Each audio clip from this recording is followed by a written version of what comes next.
I started the day off literally, not figuratively having a fucking mental breakdown. I mean,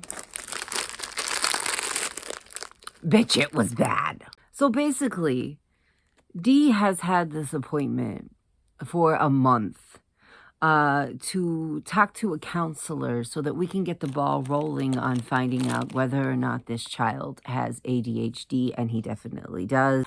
You know, it's fine. It runs through my family like a Tomb Raider. I have it as well. It's fine. But in order for me to update his IEP 504, whatever, I need a diagnosis, like an official diagnosis. And his school is pushing for me to have him seen because his teachers and the principals all suspect that this is actually a thing. And it is. I know it is. I know in my fucking heart that it is. But anyways, he's been having some trouble at school, and I just want his life to be easier. So, of course, I schedule an appointment. We had this appointment set for a month. The day rolls around. It's today. Today is the day. This is step fucking 1. 15 minutes. I kid you the fuck not.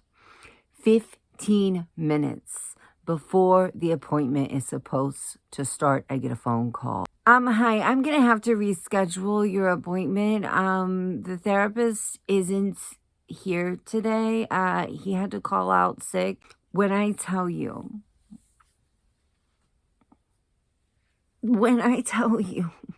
I felt the Karen brewing inside of me. No idea. Absolutely none. How I kept my shit together. I was so passive-aggressively mean to this woman, but I wanted to fucking explode. So I sat down on the bed and I said, you guys have been open for an hour. And it's 15 minutes before we're supposed to be there because this place is like not even 10 minutes up the road. Why did you wait until now to call me? Because his bus just left. And also, what am I supposed to do about the fact that this is a tardy that counts towards truancy? And also, it took a month to get this appointment. And the secretary's like, yeah, I don't know. I don't know why I waited so long to call you, and I don't know what to tell you about any of that stuff. And honestly, what could she say about the other things? But why the fuck would she wait? Why would she wait to call me? But anyways, they got him. She's like, all right, let's reschedule him. Do you want to reschedule him? Blah, blah, blah, blah, blah. I was like, yes. Now, let me tell you something. People don't really understand coming from a small town, living in a small town, existing in a small town. They don't get it. When you talk about how, you can't find a doctor or you're stuck with this doctor or your options are low, people don't believe you. Like when I tell you, if I ever wanted to change a psychiatrist, I couldn't. Because that's it. That's the tweet. There's one. Both my kids are diagnosed with autism. And I had to take them 3 hours away multiple times to see doctors to get them diagnosed. When Dee needs to go see the doctor or has an appointment for his type 1 diabetes, I have to take him 2 hours away because when I tell you there's nothing here, what you have is what you get. I mean it. So I'm like, yes, of course, we'll reschedule. I don't have any other option. I didn't say that, but like, duh, I don't have any other fucking option. So she is quiet for an uncomfortable amount of time.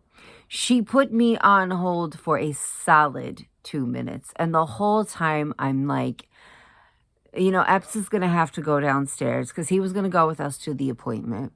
Epps is going to have to go downstairs and tell him he's going to have to go to school. Now, for weeks, he has thought he was staying home today. And that's what he was prepared to do. This appointment was going to be hours and hours and hours long. So he's like, I'll go get him ready and take him. I felt so fucking bad about him having to go downstairs and tell him, I'm sorry, buddy, we got to pack your lunch and get going. I don't know why Dee hates school. He hates school. I don't blame him. I did too. We think a lot of it has to do with the fact that he has undiagnosed ADHD and it's causing him to struggle. I struggled all throughout school because of undiagnosed ADHD. Back in the 90s, neurodivergent kids were just looked at as bad. We're getting off track here. We're getting off track here. So anyway, she comes back after like 2 minutes of putting me on fucking hold to this obnoxiously squealing classical music. And she's like, I can get you in on February 27th. That's 3 weeks away. I said, I'll take it. If it's the first one that you have, I'll take it. Obviously, I'll take it. You know, we've discussed this. I have no other choice. I have to take it. I said, if you have a cancellation list, I want put on the cancellation list. She said, I'll put you on it, but you most likely won't be getting a call. My heart sank. Listen, when my oldest son was diagnosed with ADHD, it took a really long time. It wasn't so cut and run. It wasn't so, let's go talk to a counselor for an hour. Let's talk to his teachers and his aide and everything, because he already had all that from his autism diagnosis. It took a long time. So I'm sitting there like, okay, I thought today was going to be step 1. We waited a month for step 1. 3 weeks from now, we could have been on step 2, maybe even step 3. But we're back at step 1 because we took 2 steps back. You know, we're not even at step 1. And I cried and I moped around and I was very, very, very upset about it. So I went on an 8-minute rant this morning in a vlog about it. Decided to delete it because Epps and I went to the grocery store, as you saw.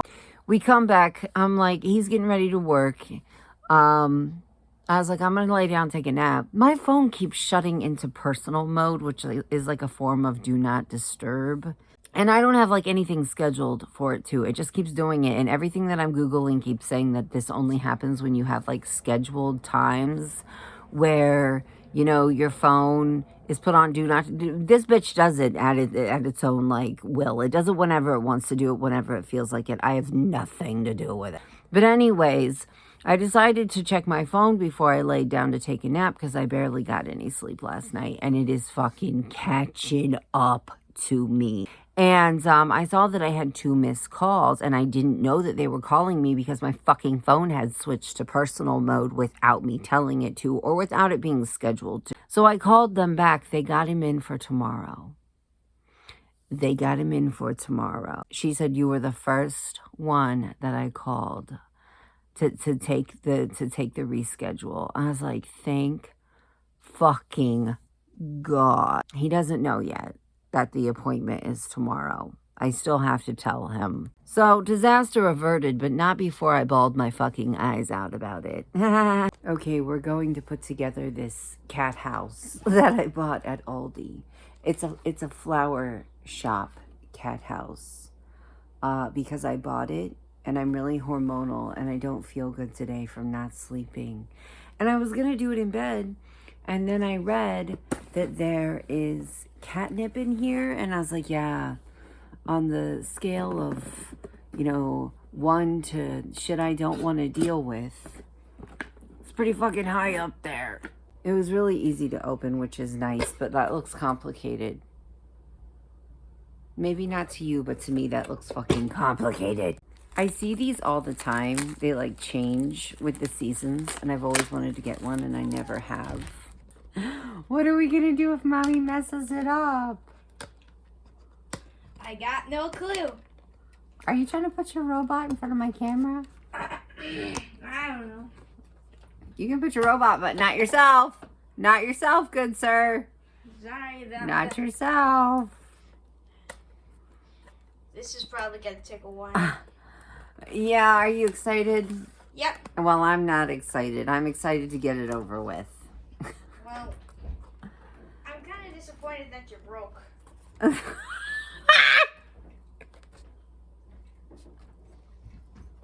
You know what though? We got all of those groceries in the kitchen. So we're broke, but we got what we need. Yeah? Yeah. Make sure to read the good instructions. I'm trying. Lay panel A on a flat surface. Well, what the hell's panel A? Is this panel A? Are these labeled? Milo will be the one that falls in love with this the fastest, and I know it. What do you think? I like it. It's done. That took for fucking ever, and that was awful. I didn't think it was going to take that long. Was I supposed to put that scratch pad in? Dang it, now we I was supposed to put the scratch pad inside of it, and I already put the roof on. You know what? I'm not doing it again. I got it! I forgot to put this on the inside in the floors, but what the fuck is the point in having cute little wooden floors if you're just gonna put this on top of them?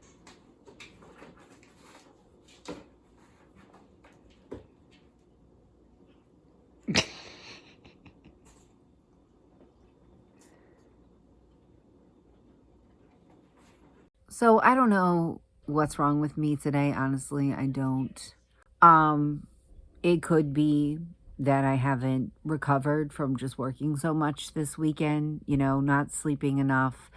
I don't know the last time I really had a proper meal. I think when I like disassociated and downed an entire foot long steak and cheese sandwich in my car yesterday.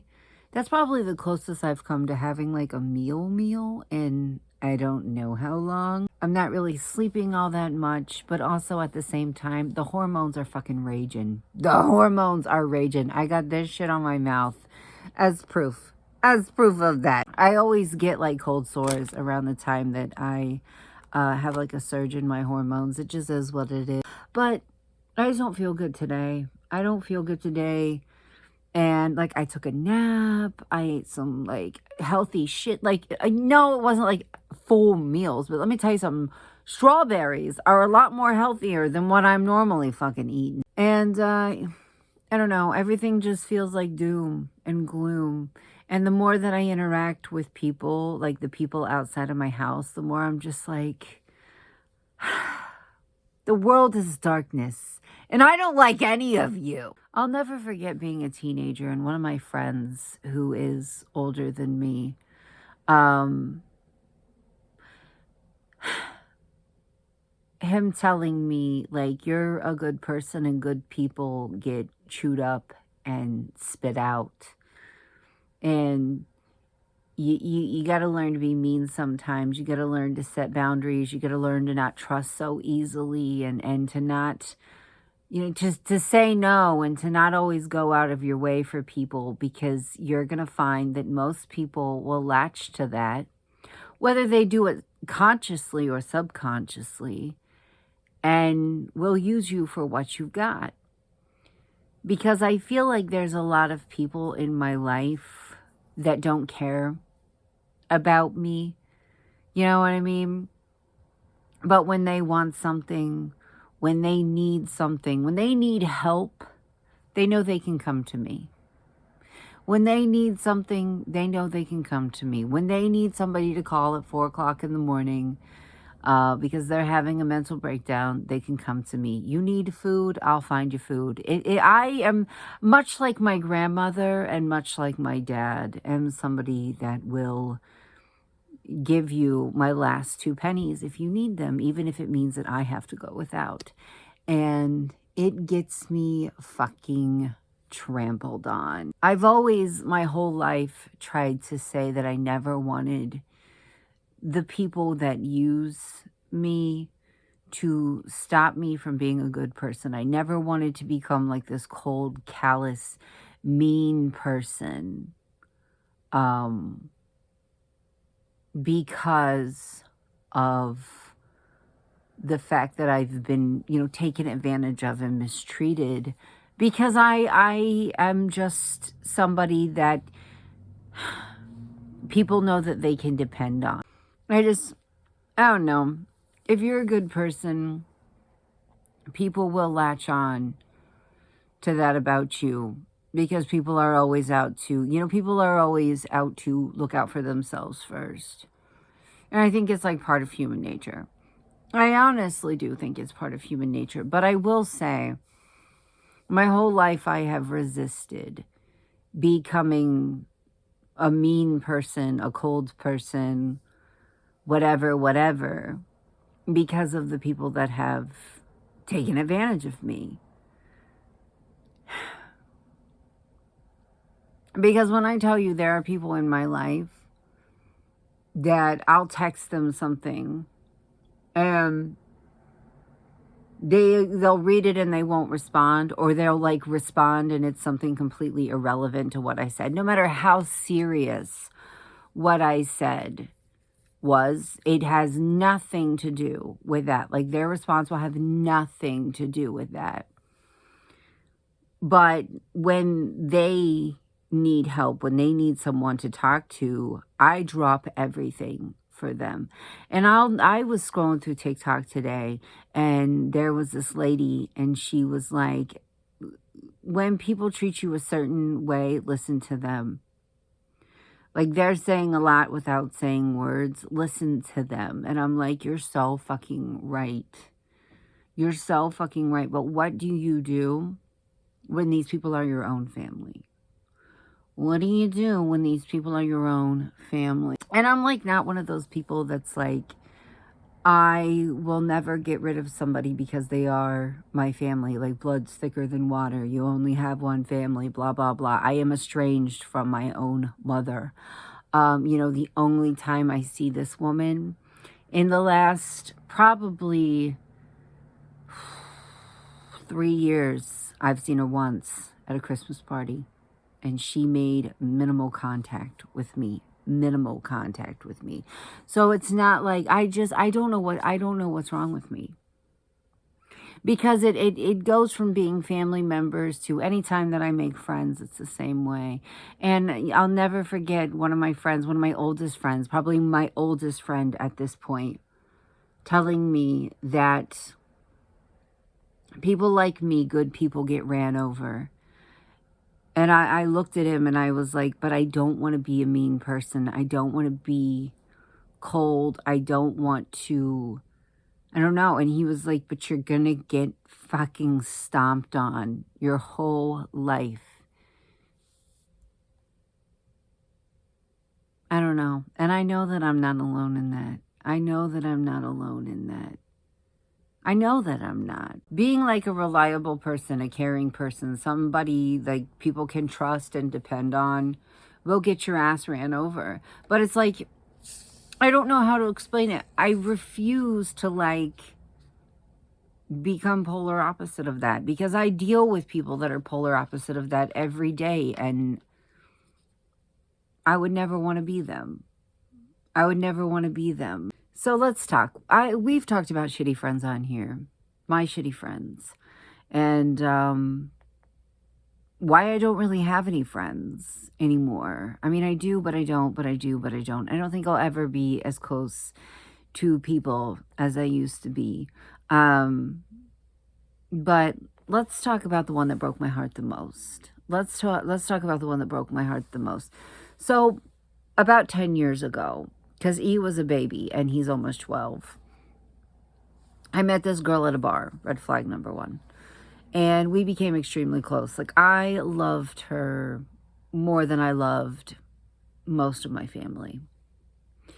And we did things outside of partying. You know, we'd go to the mall. She would come over to my house and hang out. And, you know, we'd watch movies and eat pizza. She'd go to my kids' birthday parties, like go to the laundromats. I mean, it was a real friendship.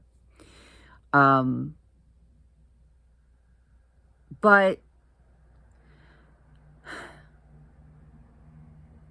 she started to, a couple of years before I quit being friends with her, I broke up with her in a way. It's what it feels like. I feel like most, if not all of us, have had a friendship and that hurt worse than a breakup. But when she and I went our separate ways, this behavior was at its peak. So a couple of years before we stopped being friends, she was working, 2 jobs and everything like that. And she had always been, struggling just like the rest of us. She didn't have any kids or anything like that. So her main source of bleeding money is her alcohol addiction. And she would constantly, all the time, take advantage of me. Like, she would, and listen, you can sit there and be like, why did you let this happen? Bitch, I don't know. But I did get tired of it and eventually quit being friends with her. She'd be like, hey, let's go out to eat. And I'd be like, okay. Now, when I was a kid, I was raised, if you were at a dinner and somebody was paying for you, you didn't order the most expensive thing on the menu. You didn't get the surf and turf. Like, yeah, maybe don't insult somebody by getting the cheapest thing on the menu, especially if you're not going to eat it and enjoy it. But don't get the most expensive fucking thing on the menu. She would do things like, we would go out to eat. And she would order the most expensive things and an appetizer and a dessert and multiple alcoholic drinks. And we did not go to like Applebee's and places like that. We went to like nice little local places. And she had no problem with me fitting the bill for this. No problem. Knowing that I have 2 babies sitting at home. Knowing that I have a husband and bills and I live like somebody in their 30s.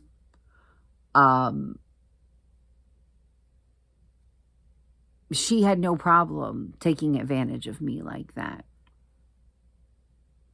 The final straw I had with her was one day, my husband and I share a car. We share a van.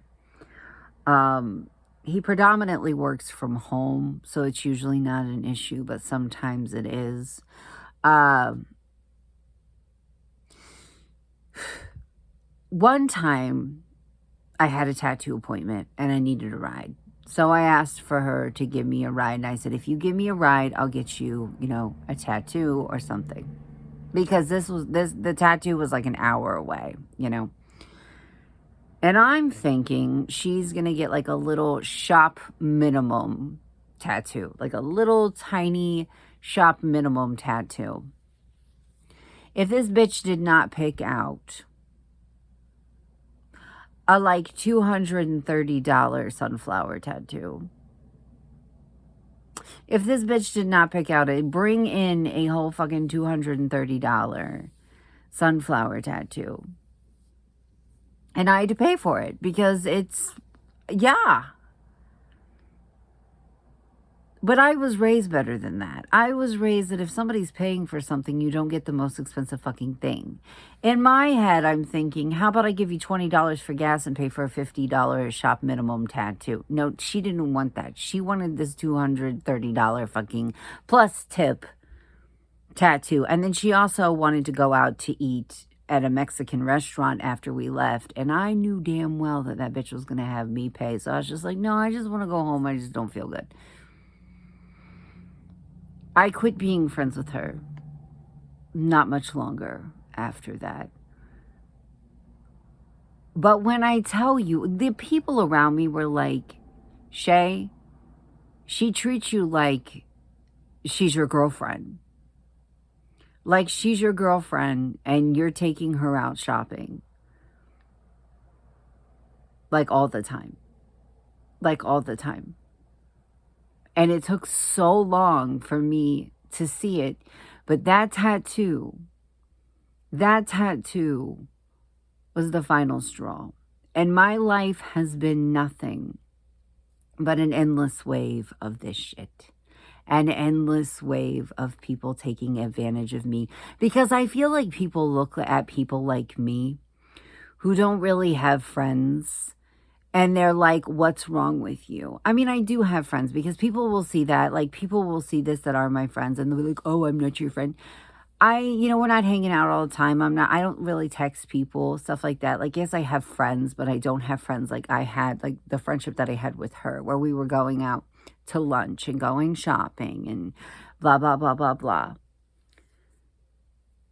But my life has been a constant, and it just makes me want to stay the fuck away from people because people are users. Now, if I needed something, I could not call her. Texts would go red and unreplied to. I'll never forget one time. Never mind. It's too much detail to get into. But it's been a lifetime of that shit. And for some reason, because when I'm hormonal, I like snowball with shit. I think about shit and I get mad about one thing, and then all of a sudden I'm mad about other things that have nothing to do with anything. You know what I mean? Then all of a sudden I'm pissed off about something that happened in fucking 3rd grade. You know what I mean? So maybe that's why I'm mad about it. I don't fucking know. Because, like, there's just, I don't know. But I'm going to go ahead and go because it is getting late. It is 8:30. And I need to get this exported and uploaded and everything. But I will see you guys tomorrow. I have to get some sleep tonight. And see if it makes me feel better tomorrow. Because if it doesn't,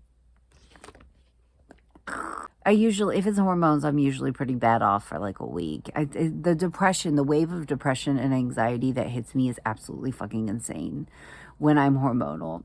And right now, I just don't want to deal with it, but here I am dealing with it. But anyways, I will see you guys tomorrow. Bye.